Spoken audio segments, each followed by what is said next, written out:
Hi, everyone, and welcome back to another episode of Next Up Narcissism.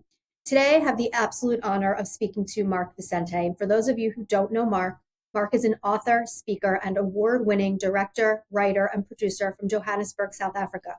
Because of the atrocities in his native South Africa, he found himself propelled to question certain fundamental assumptions at a very young age. Unifying his love of science, philosophy, and filmmaking, Mark's dream of creating cinema to inspire and provoke thought began to emerge with the creation of the hugely successful What the Bleep Do We Know? Mark is also responsible for the 15-part HBO documentary series The Vow, exposing the criminal behavior of NXIVM, resulting in multiple arrests and prosecutions. He has since developed a keen and passionate interest in exposing the coercive environments of high control groups, and he is currently in post-production on Empathy Not Included, the Narcissist Playbook, which I am beyond excited for. It's a feature-length documentary exploring one of the most pervasive and, as we know, most misunderstood mental health pathologies in our culture, narcissism. This film will air this year in 2025, and I could not be more excited for this. So please enjoy this episode. Mark and I discuss a lot of things about narcissistic personality disorder, specifically what makes us vulnerable to these personality styles. And also we talk a lot about how Mark, in his own experience, has kind of pulled himself out of this trauma that he experienced being part of NXIVM and what his steps were to healing. We also talk a lot about narcissism in our culture, what that looks like, and what we can look for in other people as red flags so that we can make, let's say, better decisions going forward in our relationships. I think you'll really enjoy this one. Mark is a wealth of information.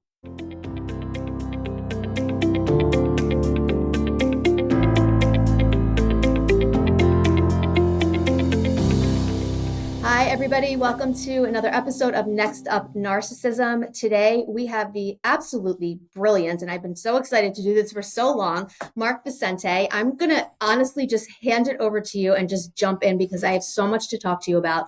And this episode is going to be so unbelievably helpful, not just to survivors of narcissistic abuse, but people in general who are trying to desperately understand what this is, because we throw it around, all the time on social media. But also to clinicians, because I think that you offer a very unique approach to narcissistic personality disorder from very different perspectives that a lot of us don't have access to. So welcome. Thank you so much for doing this. Oh, it's a pleasure. I'm excited. Yeah, this is going to be good. I'm very excited for this. Like I said, I could talk to you for hours. So we're just going to jump right in. And I'm just going to start asking questions that I know people have a lot of interest in. So I guess first, let's start with, you have recently, with your film that's coming out, and I will let you discuss that, Empathy Not Included, you traveled all over the globe and interviewing experts and people themselves who are, diagnosed with narcissistic personality disorder or self-proclaimed narcissists. And I really want to first get into what that experience was like for you, what you learned, and are there differences, across the globe in how narcissistic personality disorder is portrayed or how it's viewed by others? That's so interesting. The last part I don't know about. So in terms of the film, yeah. So we interview obviously victims, clinicians, neuroscientists, psychologists, psychiatrists, the whole spectrum. But what's most interesting is interviewing, self-confessed narcissists, malignant, sociopathic, psychopathic. And the reason, by the way, that I wanted to do that so badly was because one of the things I learned as I began learning about what narcissism is and is not, I recognized that there was a certain place that people bumped up against. Most normal empathic people cannot imagine that these people exist. Yeah. They just denial, inexperience, whatever it is. Some people just don't want to acknowledge that they exist and that they kind of are almost like a different species. And so I thought, let me see if I can break that apart by interviewing people who speak quite openly about the way they feel, what they think. One of them describes themselves as completely evil. He says, I am what you would call evil, and I don't care. Wow. And the thing that is so interesting is, as you sit with somebody and try and be in rapport, you can kind of normally be in rapport, but it's very hard when you're listening to things that are so dark. And I began realizing this is what the audience needs to be able to see, is that listen to people describe what it's like being them, not because you necessarily want to have empathy for them, but like in my example, with in my cult, with Raniere, 6 weeks, in trial, and he never admits to anything, nothing. So I never got to have any kind of a confession to understand what he's really like, because the mask was on all the time until the very last day when when his his sentence was read and he turned red. And I looked at it and I thought, that's anger, that's rage, But other than that, there was nothing. So I got to go and interview a bunch of people and get insight into him and realize, oh, this is probably how he operates. There's this weird, messianic quality with some of them, but also with some of them, there is a clear recognition that what they are doing is very bad and very evil, but they have no compass. So why care? They don't care. That's exactly right. They just don't. And people think, but they do it with a certain intent. And they know they're hurting you, but they don't really care. They don't care. It's maybe they feel more powerful. Maybe they enjoy watching you decompensate. They enjoy dismantling your psyche. They enjoy seeing you completely helpless because it's fun. Yep.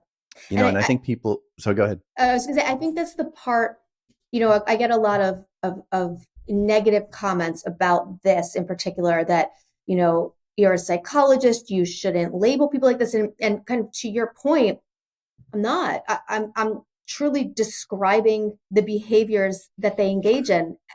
It sounds that bad because it is that bad. And the part that you said initially, I think that really hits home is when people who haven't experienced this, because this isn't I would say this isn't a typical father-son relationship. This isn't a typical breakup, right? This is something so unbelievably unique. And once you see it everywhere. You can't unsee this pattern. And people are so angered. And I think it's because to admit that this really happens, and to admit that people are actually like this, you have to be willing to have the rug pulled out from under you, that yes, people are this evil. And we're not talking about people who, we watch, these kind of serial killer document. It's not that, right? Mm-hmm. I mean, it can be, but it's not that. Mm-hmm. It's this very calculated evil. And to, at least for me, I can say, to actually grasp that there are people who are doing this and know what they're doing is mind-blowing. Because you want to think that the world, generally, people are good people, right? But the calculated nature of it, and I think what you're talking about is when people say, do they know what they're doing? Yes, they do. They don't care. So there's this cognitive empathy in a sense that they have. They understand cognitively that they're supposed to feel sad, feel guilty, and they can mask that and they can portray that because they know enough to appear like that. But, for those listening, what Mark's talking about is that inner kind of emotional compass is just, it's not there. They don't care. It's. And also what happens is they rely on the fact that we want to whitewash things. Yes. We don't want to live in a world where this stuff exists. No. So it's better to delete it from our conscious awareness. They know that. When I say they, not all, I'm talking about the extreme versions that are very calculated. They know that. They know that we, it's so interesting, just to go back to Raniere for a second. When I began to wake up, and I was telling people that this guy's branding women, they were like, that's not possible. Correct. And I was thinking, later I thought to myself, it's so interesting. It seemed so extreme in the context of this so-called saintly guy that would be happening, that they just literally couldn't conceive of it. And they were doing the work of masking the evil. Yes. And this is what we do. We don't want to live in that world because we want to live in this kind of fairy tale where, like, good things happen to good people. And to have it be true that there is a version of evil that's not like a Disney version, like a really, really dark version, is so destabilizing to the psyche. And that's part of what I had to go through when I woke up, when I realized, like, oh shit, this is It's way worse than I ever imagined.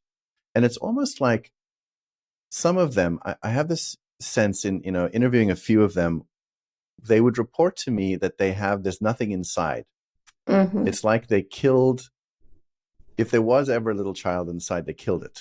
At some point, many of these people made a decision, and they no longer have access to any of that innocence. They can intellectually understand what the innocence is, but they feel very empty, and they feel deeply resentful of people that can feel that. And that I thought was interesting, because I thought about, like, why do they target certain people? I'm beginning to think, and this is going to sound very woo-woo, that they hate the light part that's in people so much that they want to extinguish it. And I know it seems new agey and shit like that, but that's not what I mean. Oh no, I agree. It's this something inside of them that they killed. This is different from somebody that was born with a brain or abnormality, never had it. I'm talking about people that made a decision at a certain point. Some trauma happened. They shut that part down. They never wanted to see it again, but now they hate that part.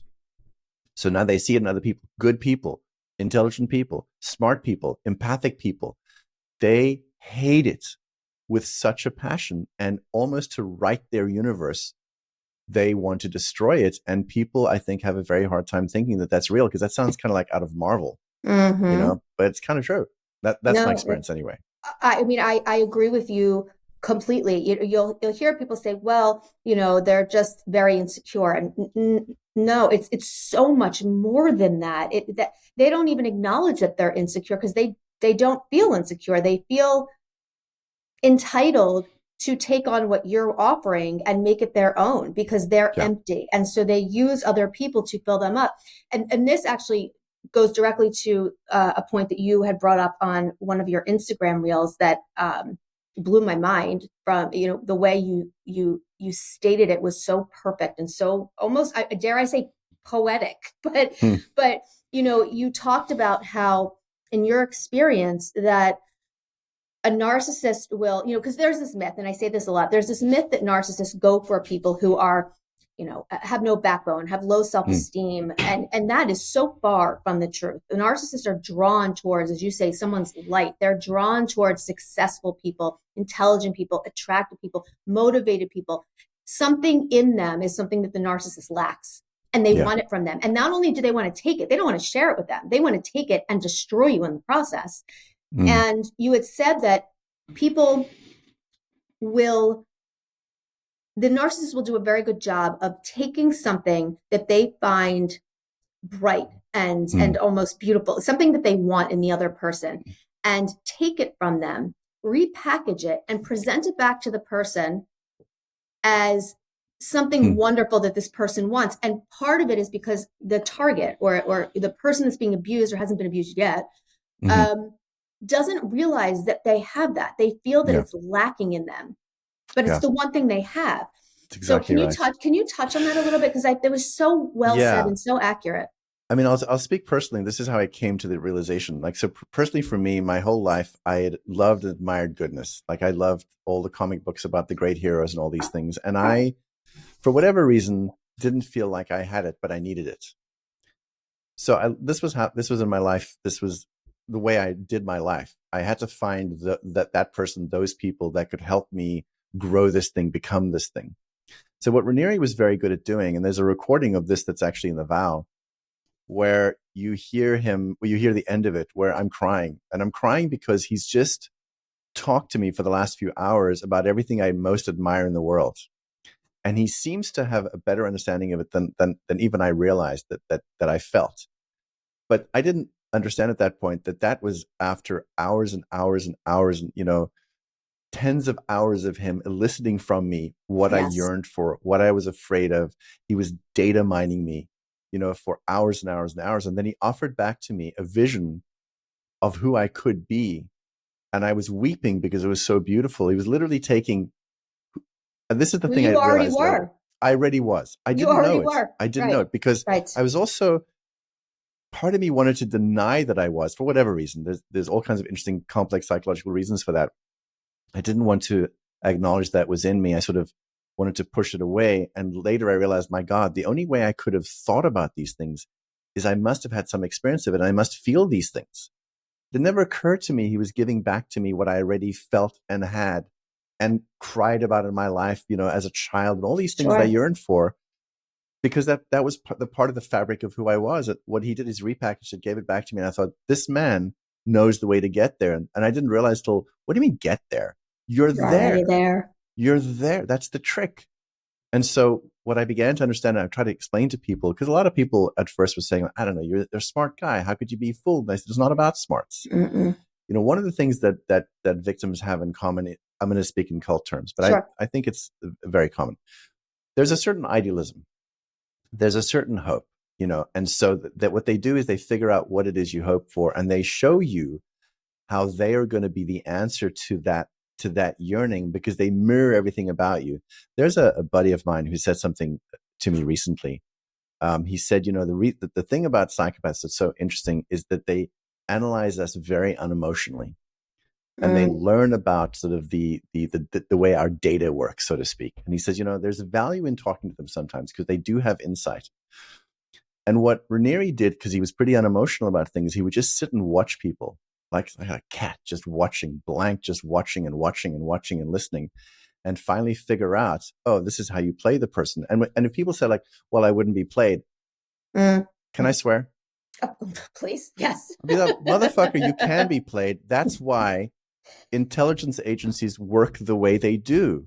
When they target you, they do a profile on you and they get you. Unless you're really, really, really good, they will get you. That's right. Because that's the way a psychological operation works. So you need to think about what these people are like, the very, very good ones. They're like a spy agency that wants you as an asset for some reason, and they're going to do a whole write-up on you, and they're going to get you. Because you might think you're smart, but they're going to throw every single thing at you, not randomly, very specifically, based on what they know about you, based on they've gone to where you went to school, they've interviewed your teachers, they've interviewed this one, they've interviewed ex-lovers, they've interviewed all these people. This is what intelligence agencies do to figure out how to get you.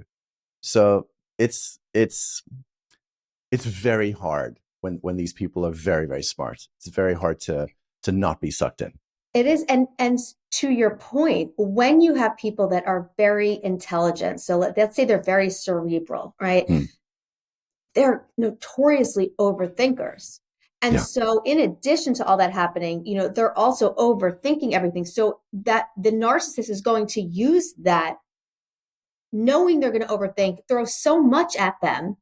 Yeah. They get caught up in this cycle. You don't even know you're in it. And so for people who are listening, saying, oh, that wouldn't happen to me. Let me tell you something.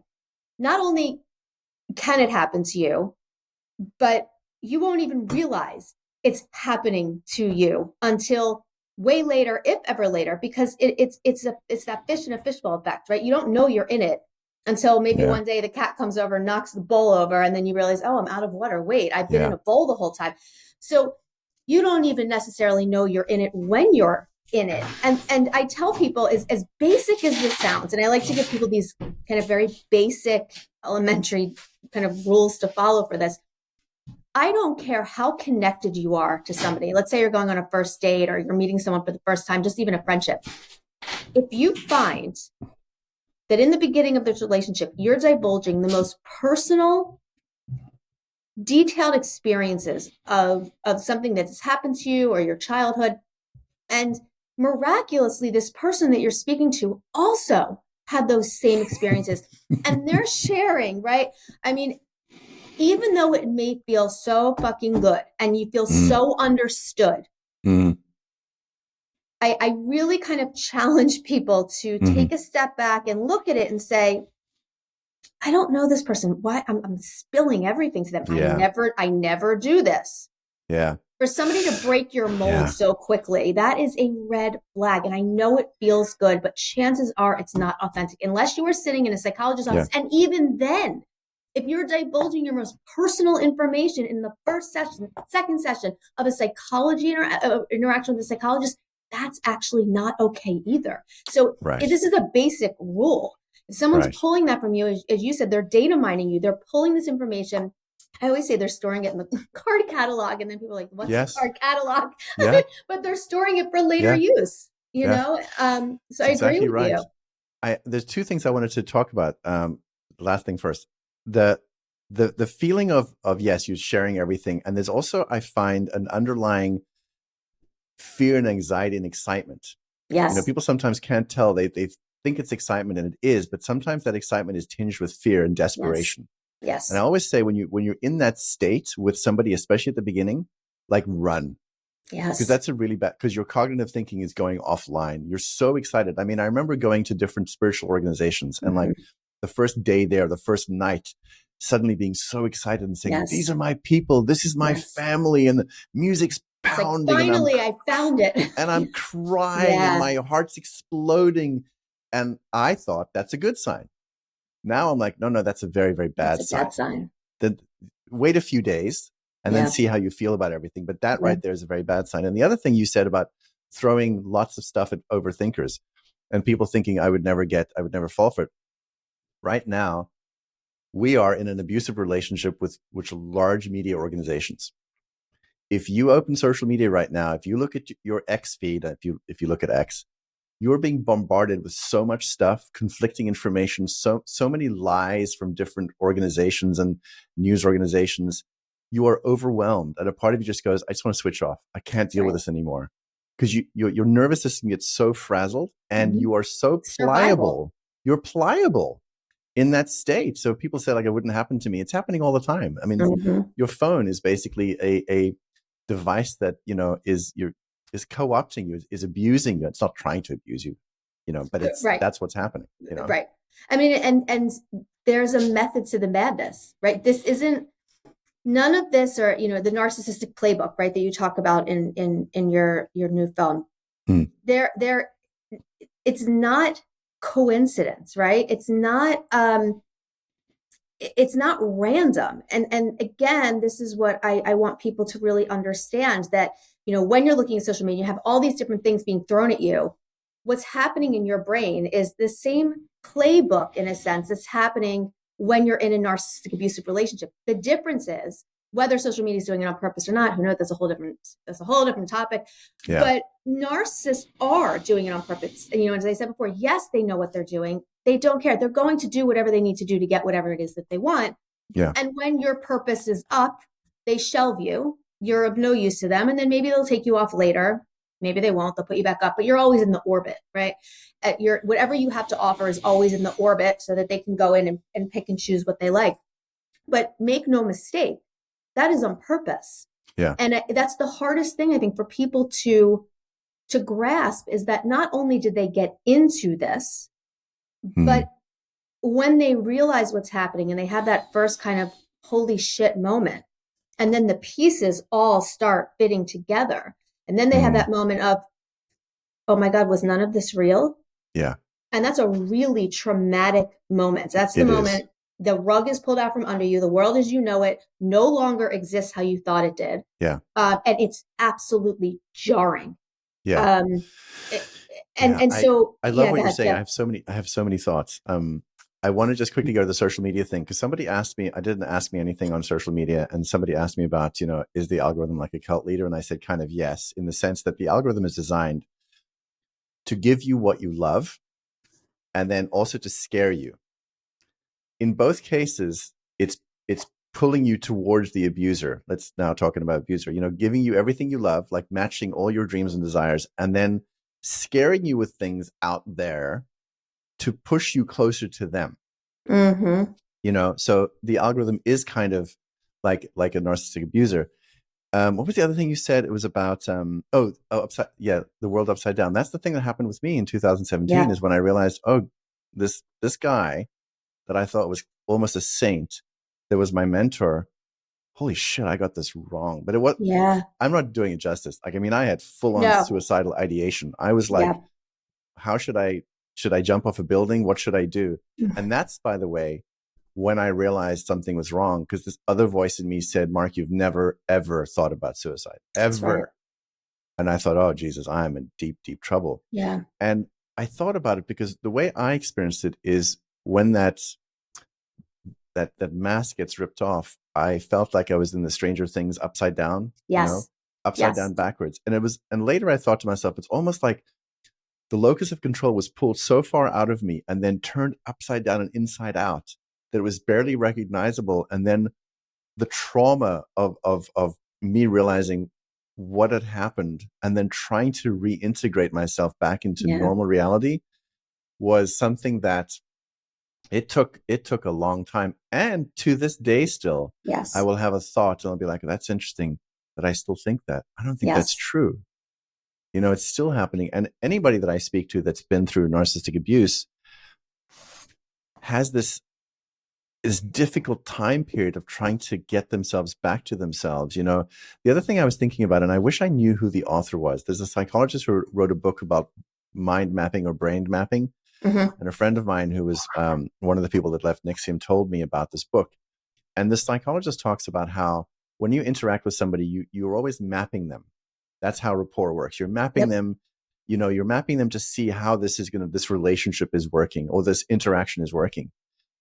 When you're mapping the mind of an insane person, it does damage to you.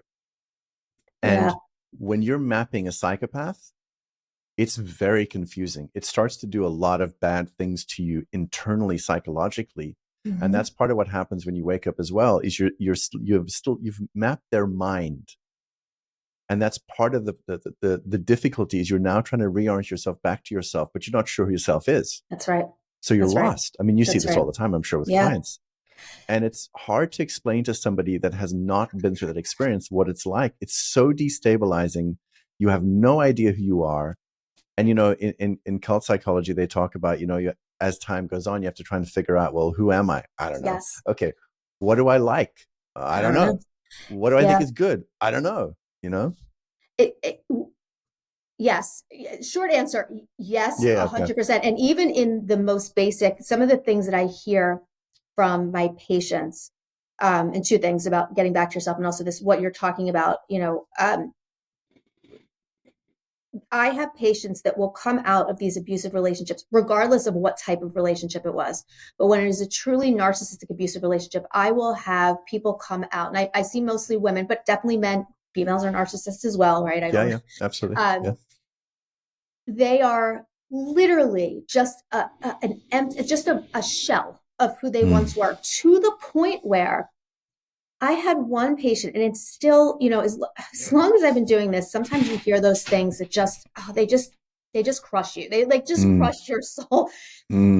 Said to me, you know, Jamie, I don't even know what type of music I like because I've been told what to listen to. I actually have no idea. Do I even like that? Or was that what I was told to listen to? Something as basic as someone didn't know what flavor ice cream they liked. One of my dearest friends who went through this, left a narcissistic abusive husband, said to me, I don't even know what side of the bed to sleep on. It was her first night sleeping in her bed by herself. Wow. She couldn't even figure out what side to sleep on. And those statements, for people that are listening and for what Mark was talking about, when he says it's destabilizing and you literally have no idea who you are, it's not just, I lost my identity. It's literally basic decision making, like going to the store.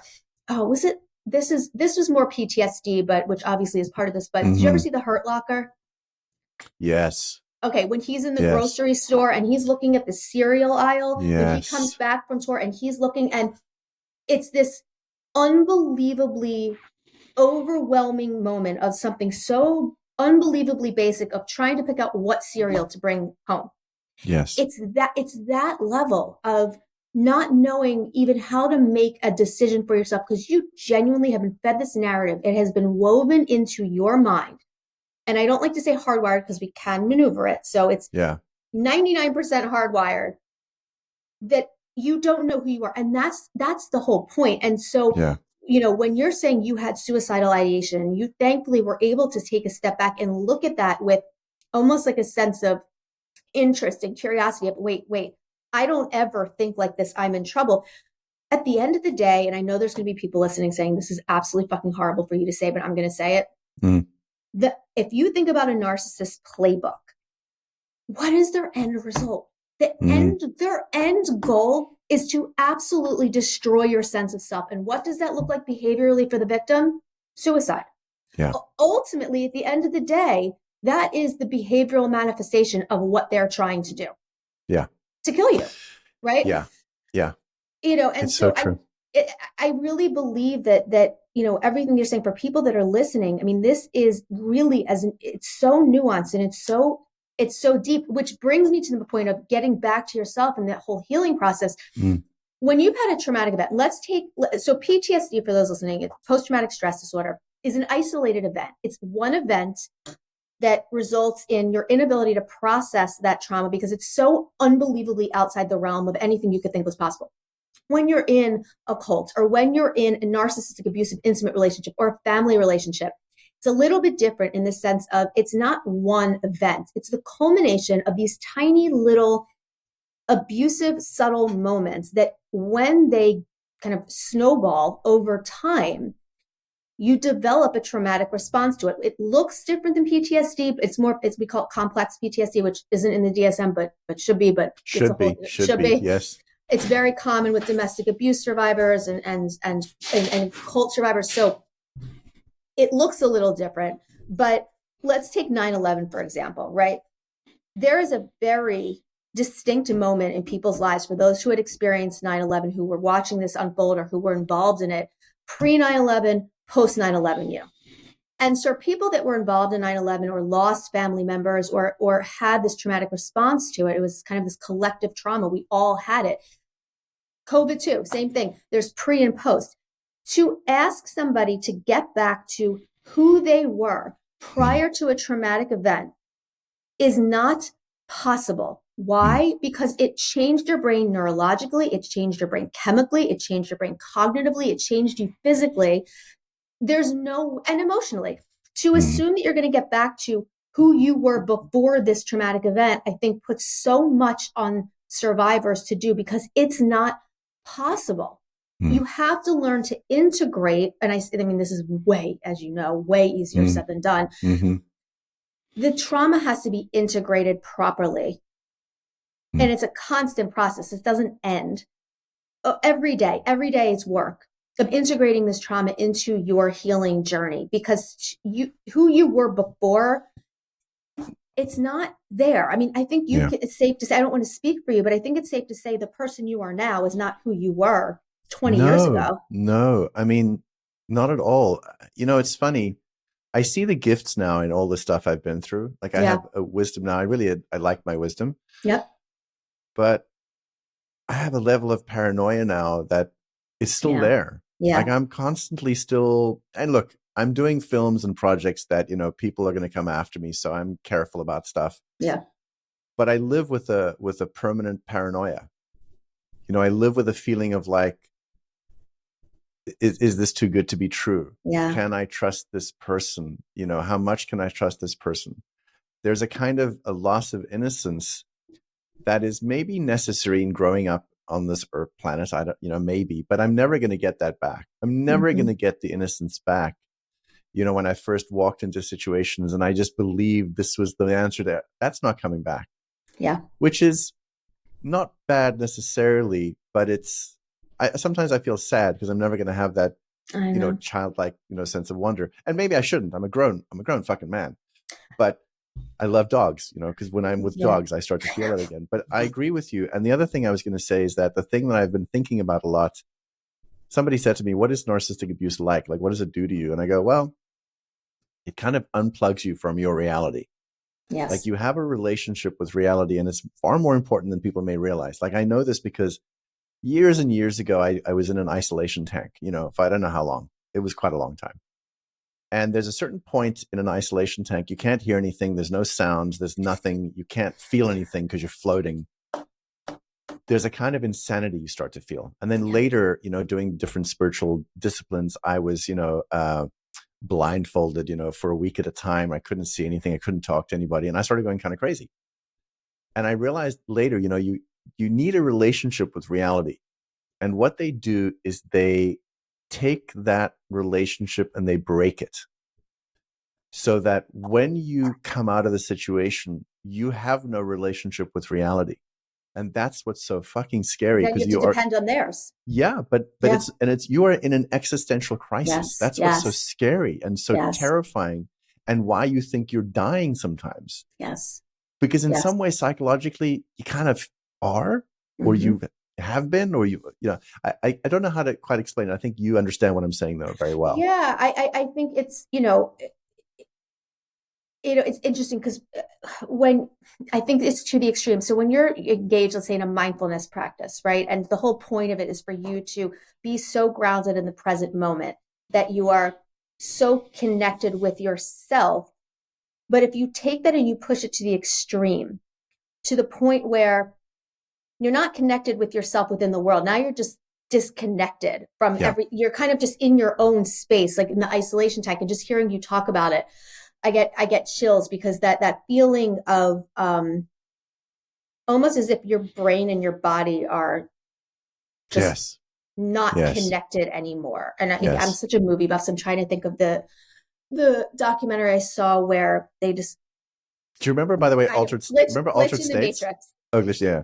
Did you see that glitch in the Glitch in the matrix? Matrix? I don't think I did. No. For those listening, watch it. It's people that believe that they're living in a. I watch very strange Oh, movies. They believe they're yeah. living in a matrix, and so this one guy was talking about his experience going into an isolation tank, Yeah. and it was in that moment that made him snap and think that he was now not really ever in his body, that he was Yeah. that's how separate it was, Yeah. and again, Yeah. it was jarring.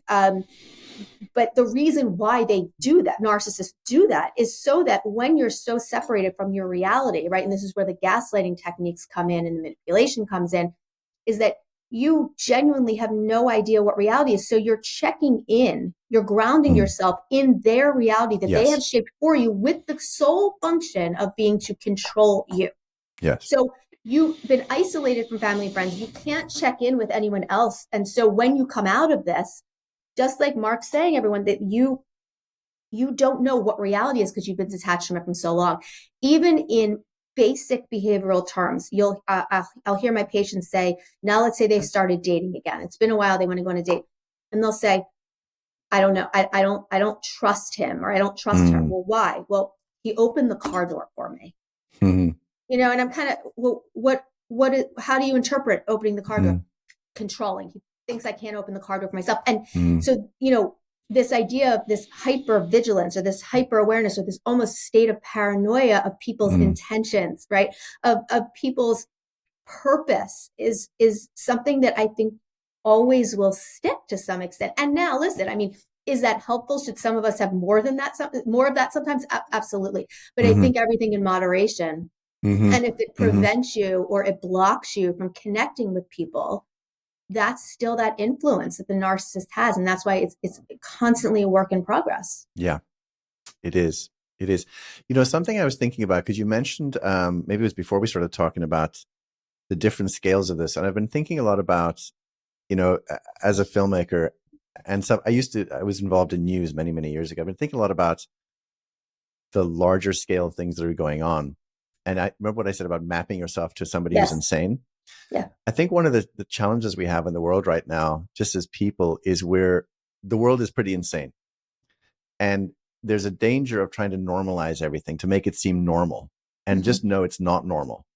Like, what's going on in the world is not normal. The things we're seeing on television, the way they're being portrayed, is not normal.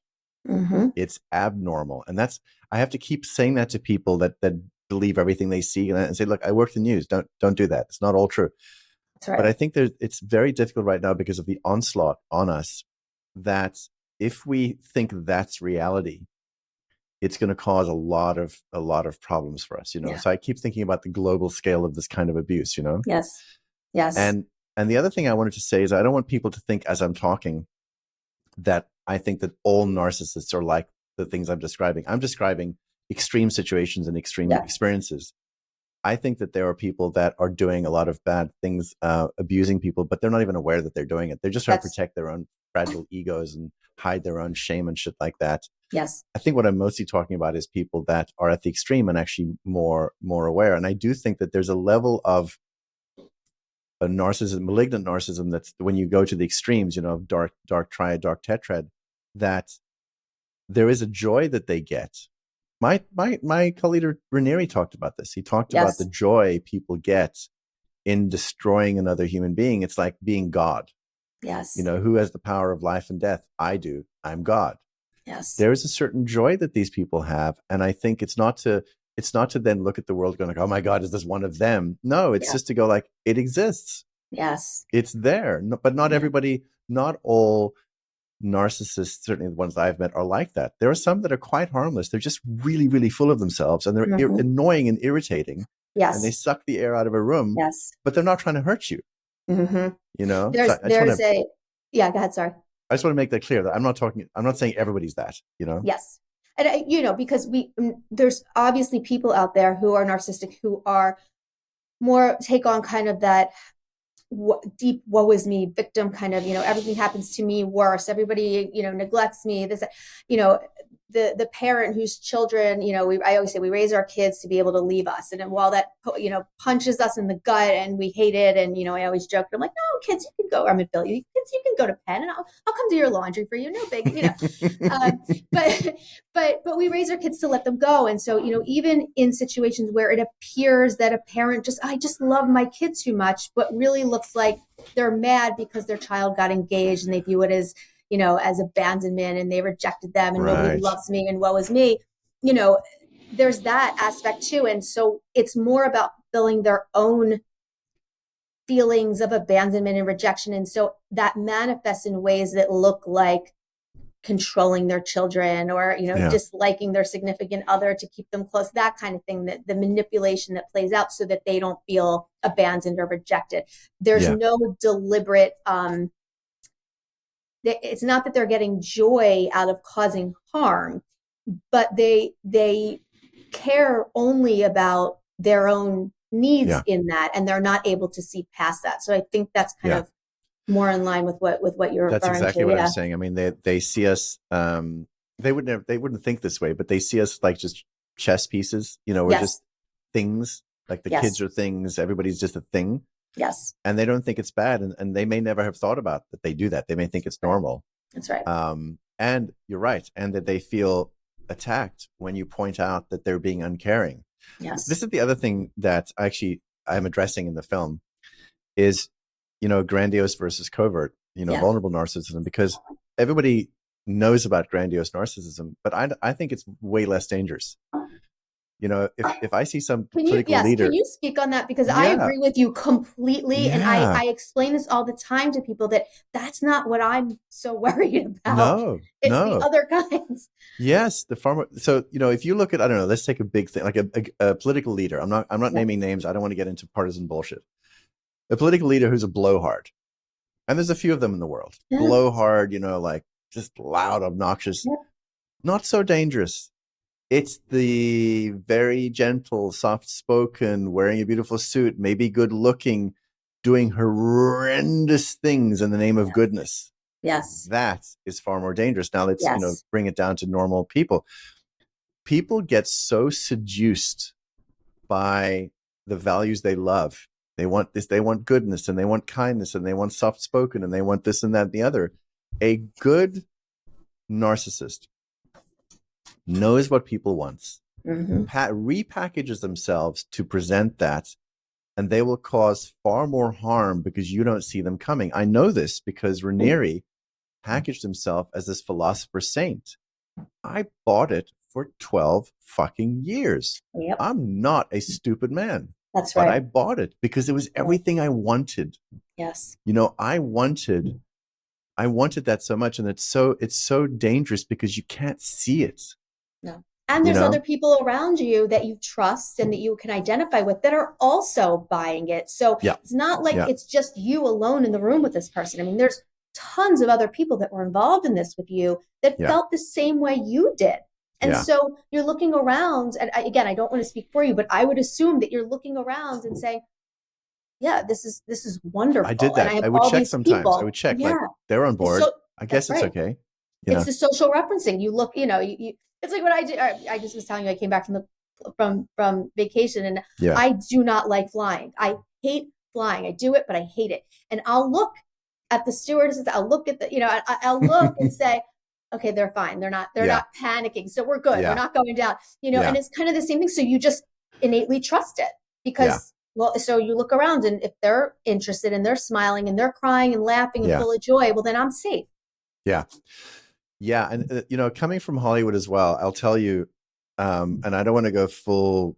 What's the conspiracy bullshit? QAnon, whatever it is. Yes. Yeah. But there's a lot of bad shit that goes on in Yeah. Hollywood, and it's beginning to come out. And what Yep. happens is people are so enamored with the glamour of things, and there's so much covert narcissism that's going on in high levels in powerful places. But I'm so interested in this thing of like, and I feel like it's this evolutionary biology something going on where we look to the most powerful person and we sort of go offline. Yep. And I've talked to evolutionary biologists and psychologists about this. When you're in a tribe, the meanest, baddest motherfucker, that's the right. one you follow, and you give yourself up to that person because that person's going to give you alive. And I get that. But we're not living quite like that anymore. But yet that impulse still seems to be there. And people look at like movie stars and they look at different leaders and they like look at them like they're gods. And I'm like, they're not gods, I promise you. One day they're going to fall. And I think what's happening bit by bit now, especially in this last year, and I think probably this year coming from everything I've seen, and I know some of the players involved. So I think more stuff's going to come out. I think it's going to be sort of a reckoning, a sort of a shock for people. Because they're going to realize like, oh my God, I was so enamored with that person or that organization or that whatever. And what they're going to see is what's underneath the mask. And that's why covert narcissism is so dangerous. Mm-hmm. I think you see it now. I mean, not even as a psychologist, this is as a consumer of social media crap. Now, when I hear stories, even doing what I do for a living, now when I hear stories, I do a double take. Whereas before I may have immediately, but now I hear things and I was like, and I agree with you completely. I think that now people's foundations are starting to shake a little bit. And I think it's going to be very scary for people because now, we look at those leaders, like you said, and we just blindly trust them. I think it plays into the idea that you were talking about, that they have something that either we can't get or we don't think we have. And so they fill that void for us. And, everything that we do when we feel icky or we feel uncomfortable, we feel less than, we don't like that feeling. We're taught at a very early age in our society not to feel bad. Feeling bad is bad. Yes. And we do things to avoid that discomfort in the most subtle ways by blindly trusting somebody else because we think we're inferior in some way. They must have more information because they're visible more, or some information we don't have. Yeah. It brings me to something else that we talked about earlier before we started. I was always on this spiritual quest as a kid, and a lot of what I was doing is I was spiritual bypassing. There was a lot of painful stuff that happened. I saw a lot of bad things in South Africa as a kid. Yeah. So I kind of developed this yearning for this alternate version of the world. And so spirituality was one of my escapes. And there was good things about it and bad things about it. The bad things about it was I kind of like wanted to avoid the pain. Yeah. So I would run into leaders that seemed to have everything I wanted in terms of the calm. Now, I'm not talking about the goodness. I talked about that before, but this calm, it's like they'd evolved beyond the pain that I was struggling with. And I thought, I want to have that calm. And what's so interesting about that calm is I didn't understand that a psychopath can have that. So I thought I was looking at calm, moral, good calm. Yeah. What I was looking at was somebody who was unperturbed by things because they didn't have the requisite hardware in their body to feel the anxiety. That's interesting. Yes. So I looked at it. I didn't understand that. I thought, oh, they're evolved. Wow. I was like, no, they can't feel the things that I'm feeling. So they seem calm. They seem like nothing seems to bother them. And when you meet somebody where really nothing seems to bother them, I would start to crack open the DSM because it's not necessarily what you think. They may not be evolved. They may just not feel very much of anything. I mean, a true psychopath has no anxiety. Yeah. Right. So you think, I want to be like that. I want to be fearless. No, you don't want to be fearless like that. I promise you, Yeah. So you mistook their lack of empathy, lack of everything. And you mistook that void and that disconnect as calm. I did. I thought that was enlightenment. Huh. Yeah. I thought it was. And that's why I think a lot of people fall for cult leaders. And also sometimes in relationships, why some I see it with because men are more like that. I see it with women who fall for men like that. That seems Yeah. so the kind of cowboy who's got like no fears, no worries, no. And they say Yeah. that he's so strong. I'm like, no, motherfucker, he's a psychopath. You're right. I look at it more in kind of the clinical terms, but when you think about that and how that actually plays out Mm. in a relationship, that's exactly what that they miss. And then and again, when you're in these and you're told, no, you're overreacting again, or no, stop being so anxious about everything. You're such a worrier. You're so this, you're that. No, your emotions are are totally appropriate to context. Yeah. What's not Yes. appropriate to context is a lack of concern or a lack of fear, because those are innate emotions, right? You're Yes. born with them. And so that's why I tell people anxiety is not bad. Anxiety is a naturally occurring emotion. If you don't have anxiety, you're going to walk across the street, not look both ways, get hit by a car.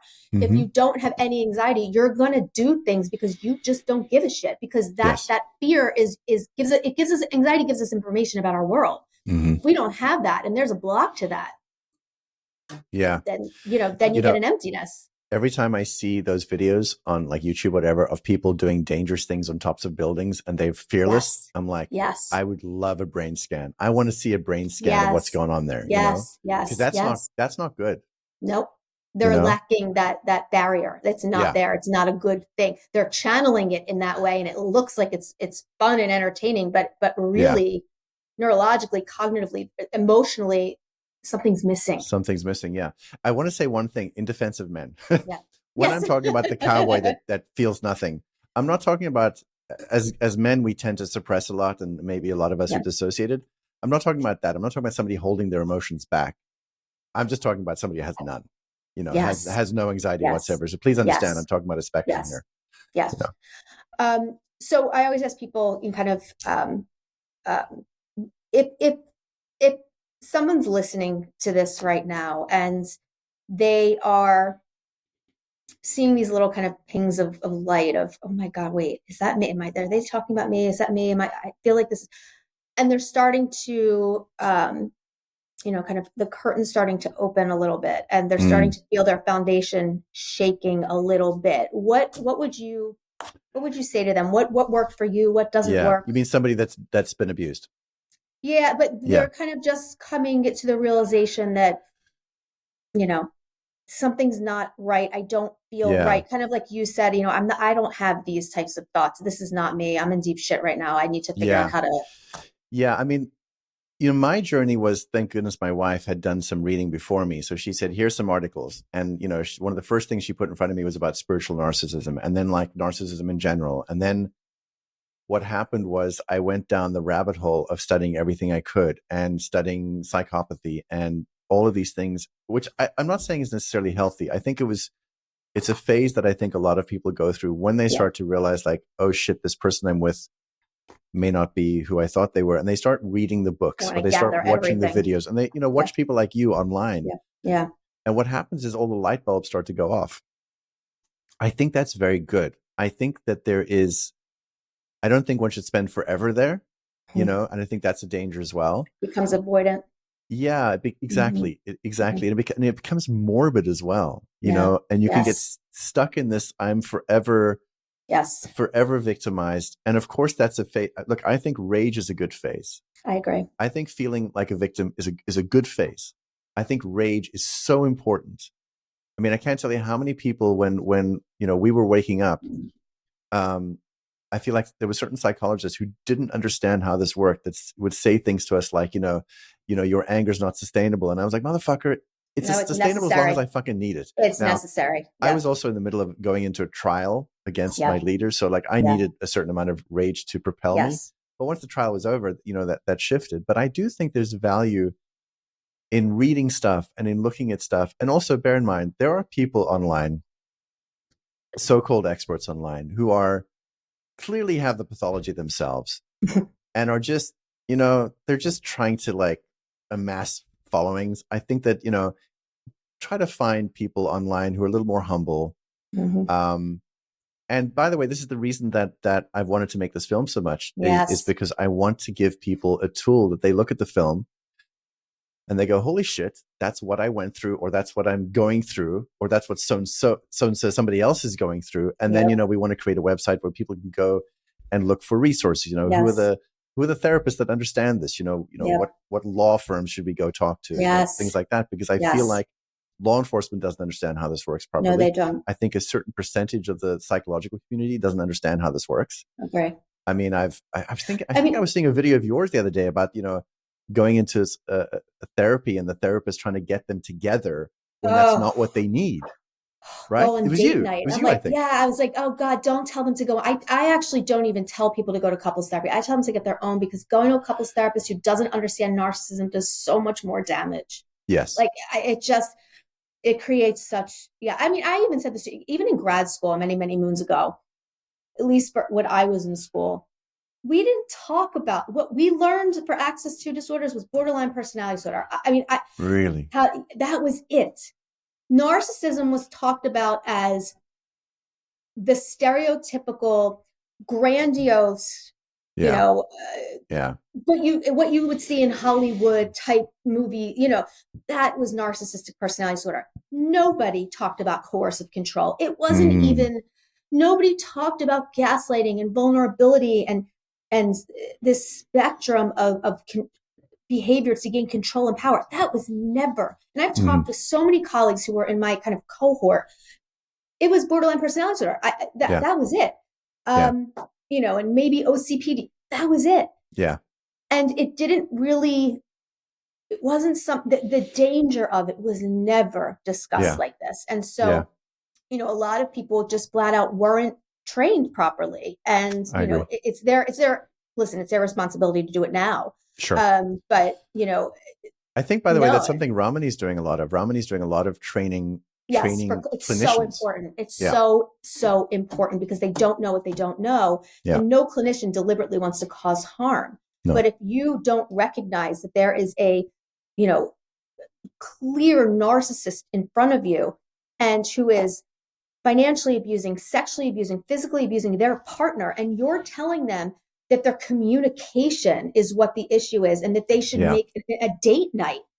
Terrible. Oh my gosh. Another example I ran into in 2017 was somebody had been abused narcissistically, and the psychologist was sort of applying an addiction model to them, and that they're addicted.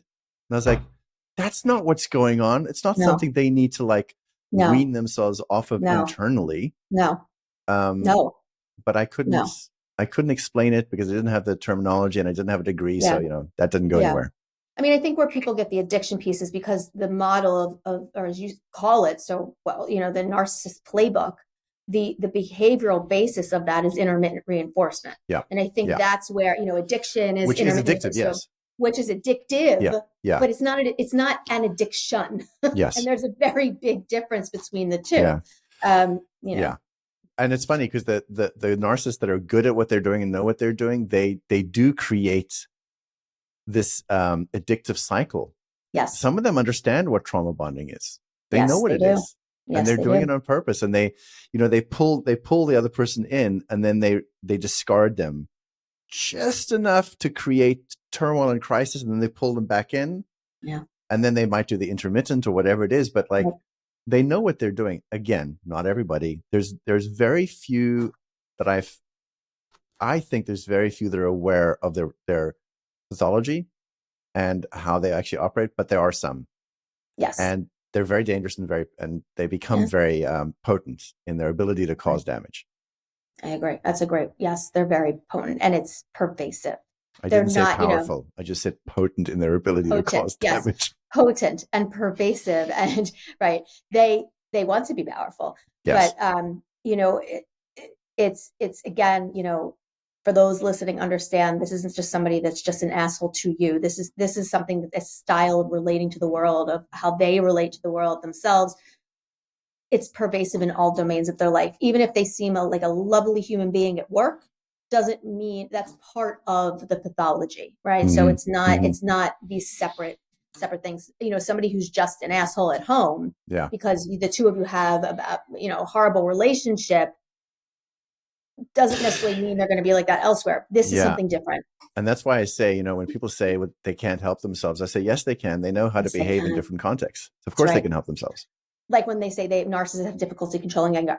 No, they are the most skilled because they can absolutely hand it to you. And then the phone rings. Hi, how are you? They can, turn it on and off. It's amazing. Yep. Sometime back in my family, I had one, and I was astonished at like a rage attack and then sweet. Yes. I'm like, what just happened? I didn't know what happened. I was much younger. Like, what am I looking at? It's jarring. Yeah. It's jarring. Mark, I could talk to you for hours and hours, and I would love to do this again. We should. Can you, first, thank you for your time and your expertise and your knowledge, because you are so helpful for so many people, with the Val on HBO and Empathy Not Included coming out. These are they're just valuable resources for people, which I know is the whole point of doing them. So thank you. Yes. Tell people where they can find you, where they can find out all your information about your films. Yeah, I'm most active on Instagram, just Mark Vicente. I have a website, markvicente.com. If you go to, there's an Empathy Not Included website and also an Instagram account. If you go and just follow us there, you'll get updates as to when things are happening and when the film's going to come out. At this point, it'll be 2025 this year, but you can stay up to date with everything there. And that's how you can find information about me and the film. And how about your podcast? Oh, I forgot about that. Yes, I have a podcast. Good Lord. This thing I do almost every week. You can tell I'm not really trying very hard to grow it because I forget to market it. The podcast, I'll market it for you. Yeah, thank you. The podcast is WTF is on my mind. What the fuck is on my mind? And it literally is exactly what's on my mind. I don't have set times. I don't have set topics. It's usually in this sort of ballpark of stuff. I sometimes have guests. In fact, you're going to be my guest in 2 weeks' time.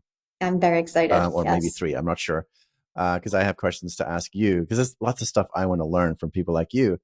But yeah, it's a fun time. I swear a lot. I love it. I poke at people's sacred cows and all kinds of things. I piss people off. Love it. I have a lot of fun, and some people seem to have fun too. So that you can find on all podcast platforms and also on YouTube. Awesome. Well, thank you so much. Again, I appreciate your time, and we will definitely speak again soon. We will. Thank you. Thank you for tuning in to another episode of Next Up Narcissism. I hope you found it useful, but most importantly, I hope you found it validating. Want to work one-on-one with me? Visit my website at drjamiezuckerman.com to book a personalized coaching session, and be sure to check out my on-demand workshops on topics like co-parenting with a narcissist, life after leaving, anxiety management strategies, and more. Again, that's drjamiezuckerman.com.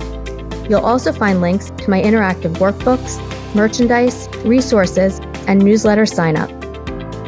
Next Up Narcissism is as much your podcast as it is mine. I want to hear your feedback and what you want to hear. So make sure to leave a podcast review wherever you listen, or send an email to nextup@drjamiezuckerman.com. Again, that's nextup@drjamiezuckerman.com. Be sure to subscribe so that you never miss an episode. And as always, thank you so much for listening. Make sure to tune in next week to see what's up next on Next Up Narcissism.